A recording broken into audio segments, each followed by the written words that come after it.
What's going on, Guardians? It's Tizzle here. In today's video, I wanted to do some damage comparisons between the new exotic boots for the Hunter, the Star Eater Scales, and the old faithful exotic helmet, Celestial Nighthawk. I wanted to see if the new boots would do more damage than a single Celestial Nighthawk shot. So without further ado, here are the results. First up, for a baseline, we have no exotic on, just 3 Golden Gun crits that hit for a total of 223,486.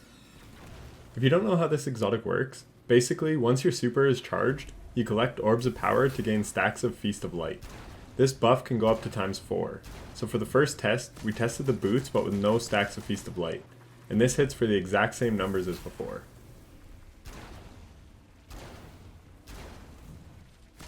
For the next test, we had 1 stack of Feast of Light, and it hit for a total of 257,008. This is a 15% buff over base damage. Next, we tried 2 stacks of Feast of Light. This hits for 290,531. That is a 30% buff from base damage. Next, we had 3 stacks of Feast of Light. This hits for 324,053.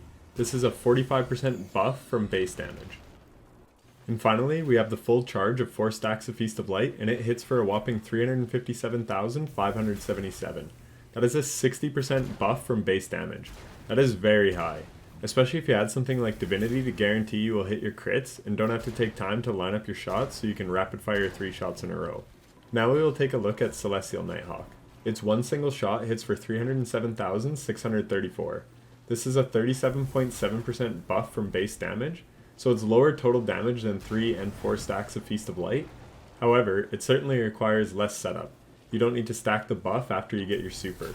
As well, it is a one and done super, so you can fire it and then keep doing damage with your other weapons. So depending on the damage phase, Celestial still could be king. But these numbers are very interesting and proves that these new exotic boots are definitely no joke. So go out and get them and play around with them.